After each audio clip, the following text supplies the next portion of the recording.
大家好，中秋节快到了，今天要跟大家分享一道超级经典的中式点心蛋黄酥。它不仅是中秋最佳送礼佳品，也是全家人团圆时最暖心的小点心。外皮酥到掉渣，里面咸香流油的蛋黄馅，咬一口满嘴幸福感。快跟着我一步步做吧。今天的主角是新鲜咸鸭蛋黄，这是传统黑泥包裹腌制的咸鸭蛋，蛋黄油性更足，风味更醇厚。把它们洗净后，一颗颗打到过滤篮中，只取用蛋黄。再把蛋黄摆放在烤盘中，在盐蛋黄上喷一些高度酒，去除蛋腥味。放入预热好的烤箱，180摄氏度烤5分钟左右，烤到蛋黄表面呈磨砂状即可。出炉后放凉备用。这是市场买来的水洗红豆沙，口感不会太甜腻。把豆沙分为25克一个，搓成小圆球。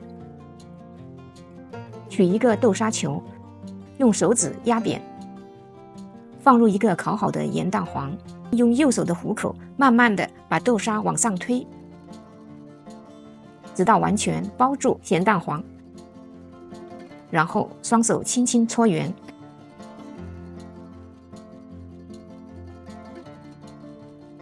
把包好的豆沙球用保鲜膜盖好，送入冰箱冷冻1个小时左右。现在来做油皮，这是油皮所需要的材料：倒入200克中筋面粉，砂糖35克，猪油65克，再分3次倒入80克清水，用铲子搅拌成絮状。再下手揉面，揉得稍光滑一些，取出面团，在揉面垫上继续用手揉搓5分钟，使面团更柔软光滑。再把面团团成圆球状，盖上玻璃碗静置15分钟。15分钟后取出面团，用手撑开面团，可以看到面皮已经形成很好的面筋。再揉面团3分钟，使面皮的延展性更好。再团成圆球状，盖上保鲜膜，放入冰箱冷藏30分钟。接着制作油酥，油酥的材料只有低筋面粉和猪油。倒入170克低筋面粉，再加入75克猪油，用铲子搅拌均匀，再下手揉成较光滑细腻的状态，稍稍整圆，包上保鲜膜，放入冰箱冷藏静置30分钟。30分钟后，从冰箱取出已经冷藏松弛好的油皮和油酥，先处理油皮部分，在中间挖一个洞，双手绕圈转动，慢慢把面团撑大，用切刀把一端切断，再从中间切断，整理成均等的2条，均分成20个剂子。再用电子秤称一下，确保每个剂子重约19克。再把每个剂子轻轻地搓成小圆球，摆放在盘子中，盖上保鲜膜，防止油皮干裂。油酥也一样的处理，把油酥均等地分成20个小剂子，再用电子秤称一下，确保每块油酥重约14克。然后再分别搓成小圆球，放在盘子中，盖上保鲜膜，防止干裂。接着取出一个小油皮，压薄，放入一个油酥，用虎口把油皮慢慢往上推，推的同时，另一只手的拇指轻轻把油酥往下压，把收口捏紧，搓圆，收口朝下，依序排好。把搓好的酥皮冷藏静置10分钟。10分钟后，取出冷藏松弛好的酥皮，取出一块酥皮，用手先按压扁，再用擀面杖从中间往两端开始轻轻地擀，擀成椭圆形，然后从上往下卷起来，像这样卷成2圈半的形状。把卷好的面团依序排好，收口朝上，盖上保鲜膜，以防干燥开裂。然后拿出第一个卷的面团，在揉面垫上撒少许干面粉，把面团收口朝上放在垫子上，再在面团上也撒些干面粉，用手指轻轻按压扁，用擀面杖同样的从中间往两端轻轻地擀成长椭圆形，再从上往下卷起来，卷成3圈半的形状。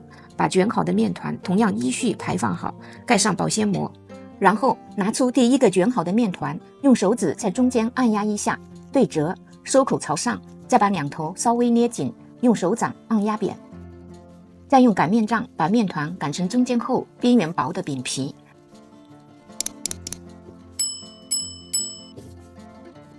拿起面皮，记得光滑面朝下，放入一个稍稍冰冻的豆沙蛋黄馅，然后用虎口慢慢收紧。另一边用拇指把馅料轻轻往里压，直到完全包住馅料，把收口处捏紧。再整理一下形状，尽量整圆一些。把包好的蛋黄酥收口朝下，放在铺有油脂的烤盘上，记得要留点空隙。把2个鸡蛋黄打入过滤网中过滤，使蛋黄更细腻。然后在面团的表面薄薄刷一层蛋黄液，刷3层，颜色会更漂亮。刷好第1层蛋液后，等个2分钟，用手指轻轻触摸蛋液，稍稍凝结就可刷第2层，同样要薄薄的刷。待第2层稍稍干燥一下，再刷第3层。然后用擀面杖的一头蘸点水，再沾上黑白芝麻，在面团上轻轻搓一下，芝麻就沾上了。送入预热好的烤箱，中层180摄氏度烤30分钟，烤到表面蛋黄上色即可。时间到，看看金黄圆润的蛋黄酥出炉了，一颗颗圆润饱满，光亮诱人。顶部的黑白芝麻既美观又增添香气，看着就很有节日气氛。切开看看内部组织，表皮酥脆到轻轻一碰就掉渣，里面的蛋黄馅软糯香浓，一层层起酥，非常的漂亮。咬一口，外酥里沙，甜香交织，真的是幸福感爆棚。难怪蛋黄酥会成为中秋最受欢迎的点心。做好的蛋黄酥放凉后装进礼盒，就是最体面、最有新意的中秋礼物，送朋友、送家人，谁都会喜欢。如果你喜欢这种手工点心，别忘了点赞和订阅，我们下次见。